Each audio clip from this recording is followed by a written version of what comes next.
పిల్లల చదువులనగానే ప్రైవేట్ స్కూలా లేక గవర్నమెంట్ స్కూలా? అమ్మో, ఇది చాలా పెద్ద ప్రశ్న కదా. మనలో చాలా మధ్యతరగతి కుటుంబాల్ని అటు డబ్బు పరంగా ఇటు మానసికంగా ఎంతగానో ఇబ్బంది పెట్టే ఒక డైలమా ఇది. అసలు ఈ ఎంపిక వెనుక కారణాలేంటి?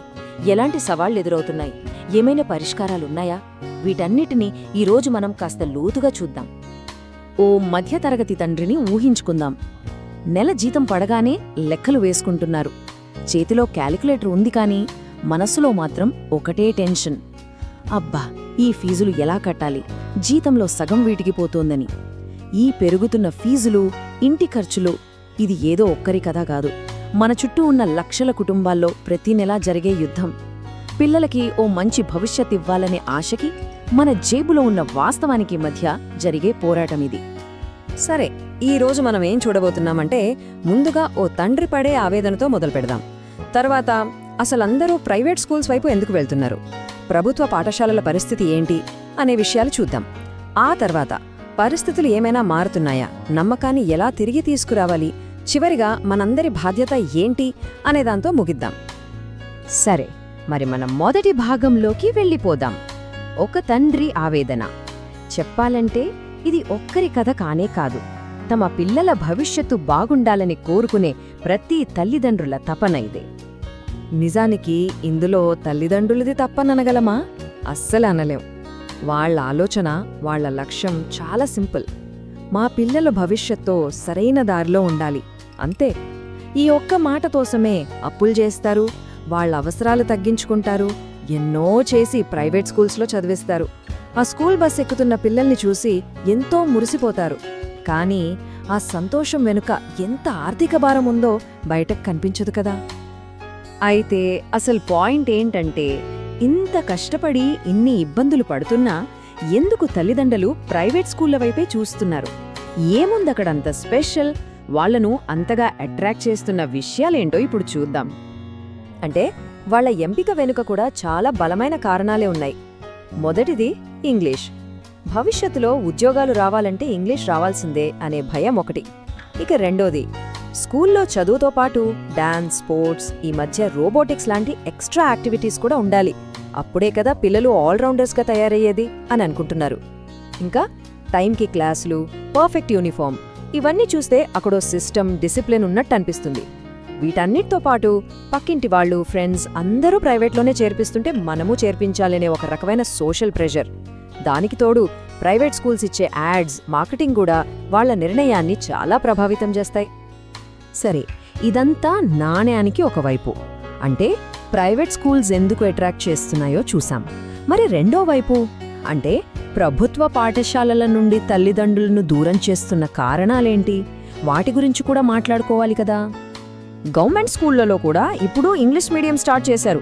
అయినా సరే దాని క్వాలిటీ మీద పేరెంట్స్కి ఇంకా పూర్తి నమ్మకం రాలేదు. కొన్ని స్కూళ్లలో బిల్డింగులు బాగోకపోవటం, సరైన ల్యాబ్స్, కనీసం మంచి టాయిలెట్లు లేకపోవడం లాంటివి వాళ్లను వెనక్కి లాగుతున్నాయి. ఇక టీచర్ల మీద సరైన కంట్రోల్ లేదు, వాళ్లకి జవాబుదారీతనం తక్కువ అనే ఒక అపనమ్మకం కూడా ఉంది.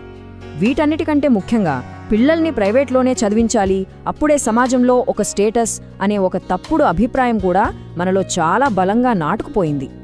సో చూస్తే తల్లిదండ్రుల డైలమా మనకు చాలా క్లియర్గా అర్థమవుతుంది. ఒకవైపు ఇంగ్లీష్, మోడర్న్ ఫెసిలిటీస్, సమాజంలో గౌరవం అనిపించే ప్రైవేట్ స్కూల్స్. మరోవైపు ఇంగ్లీష్ మీడియం మీద ఇంకా పూర్తి నమ్మకం కుదరని, సౌకర్యాల కొరత, టీచర్ల మీద అపనమ్మకంతో ఉన్న గవర్నమెంట్ స్కూల్స్. నిజంగా ఈ రెండింటి మధ్య ఎంచుకోవడం ఎంత కష్టమో కదా. అయితే అసలు ప్రశ్న ఏంటంటే, ఈ పరిస్థితి ఎప్పటికీ ఇంతేనా? ఇంకా మారదా? గవర్నమెంట్ స్కూల్స్ ఎప్పటికీ ఇలాగే ఉండిపోవాలా? ఏమైనా మార్పుకు అవకాశముందా? లేదు. అదృష్టవశాత్తు పరిస్థితి మారుతోంది. ఇది నిజంగా ఒక మంచి విషయం. ప్రభుత్వ పాఠశాలల్లో కూడా ఒక కొత్త మార్పు నెమ్మదిగా మొదలవుతోంది. ఏంటా మార్పులు? ఇప్పుడు చూద్దాం. చాలా చోట్ల గవర్నమెంట్ స్కూల్స్ రూపురేఖలే మారిపోతున్నాయి. డిజిటల్ క్లాస్ రూమ్లొస్తున్నాయి, ఆధునిక ల్యాబ్స్ పెడుతున్నారు, మధ్యాహ్న భోజనం కూడా క్వాలిటీగా పెడుతున్నారు. అన్నిటికన్నా ముఖ్యంగా మనసు పెట్టి పనిచేస్తున్న కొందరు హెడ్ మాస్టర్లు, టీచర్లు ఒక కొత్త అధ్యాయానికి శ్రీకారం చుడుతున్నారు. సరే, ఈ ఆశ అనేది నిజం అవ్వాలంటే మార్పు మొదలైంది అని చెప్పుకుంటే సరిపోదు. పోయిన నమ్మకాన్ని పూర్తిగా వెనక్కి తీసుకురావాలి. దానికొక క్లియర్ ప్లాన్ ఉండాలి. ఆ రోడ్ మ్యాప్ ఏంటో చూద్దాం. ఈ నమ్మకాన్ని తిరిగి సంపాదించాలంటే ఈ 5 పాయింట్లు చాలా ముఖ్యం. 1. ప్రైవేట్కి ఏ మాత్రం తగ్గకుండా క్వాలిటీ ఎడ్యుకేషన్ ఇవ్వాలి. 2. టీచర్లలో జవాబుదారీతనం తీసుకురావాలి. 3. స్కూల్స్లో ఆధునిక వసతులు అంటే క్లీన్ టాయిలెట్స్, ప్లేగ్రౌండ్స్ లాంటివి కల్పించాలి. 4. స్కూల్ సాధించిన విజయాల్ని, టాపర్ల వివరాల్ని పేరెంట్స్కి తెలిసేలా ప్రచారం చేయాలి. ఇక 5వది, అన్నిటికంటే ముఖ్యమైంది, తల్లిదండ్రులతో రెగ్యులర్గా మీటింగ్స్ పెట్టి వాళ్లలో నమ్మకాన్ని పెంచాలి. ఓ పేరెంట్స్, మీ మీటింగ్లో ఒక హెడ్ మాస్టర్ ఇలా అంటున్నారట, దయచేసి మా స్కూల్ మీద నమ్మకం ఉంచండి. మేము డిసిప్లిన్, క్వాలిటీ, ఫెసిలిటీస్ అన్నీ మెల్లమెల్లగా మెరుగుపరుస్తున్నాం. మీ పిల్లల భవిష్యత్తు కోసం మేము కూడా మీలాగే కష్టపడతాం. ఈ మాటలు వింటే ఎంత భరోసాగా ఉంటుంది కదా. ఇది కేవలం ఒక హామీ కాదు, నిజమైన మార్పుకు ఇదొక తొలి అడుగు. సో మనం చివరి దశకు వచ్చేశాం. ఒక్క విషయం గుర్తుంచుకోవాలి, గవర్నమెంట్ స్కూల్స్ని బాగు చేయడం అనేది కేవలం ప్రభుత్వం వాళ్లదో లేక టీచర్లదో బాధ్యత కాదు, ఇది మనందరి బాధ్యత. ఈ సీన్ని ఒక్కసారి మనసులో ఊహించుకుందాం. ఓ గవర్నమెంట్ స్కూల్, అందులో ఒక మోడ్రన్ కంప్యూటర్ ల్యాబ్. అక్కడ ఓ స్టూడెంట్ తను సొంతంగా రాసిన కోడింగ్ని వాళ్ళ అమ్మా నాన్నలకి చాలా గర్వంగా చూపిస్తున్నాడు. వాళ్ల కళ్లల్లో ఆనందం, ఒక భరోసా. ఆ మార్పు కోసమే కదా మనం ఎదురుచూసేది. అందుకే చివరికి తల్లిదండ్రులు చెప్పేది కూడా ఇదే, మా పిల్లల భవిష్యత్తుకు కావాల్సింది ప్రైవేట్ అనో గవర్నమెంట్ అనో ఉండే ట్యాగ్ కాదు, క్వాలిటీ ఎడ్యుకేషన్, ఒక భరోసా. నిజంగా స్కూల్లో క్వాలిటీ ఉంది అని నమ్మకం కలిగితే మేమే గవర్నమెంట్ స్కూల్స్కి తిరిగి వస్తామంటున్నారు. కాబట్టి అసలైన మార్పు రావాలంటే 2 వైపులా జరగాలి. 1.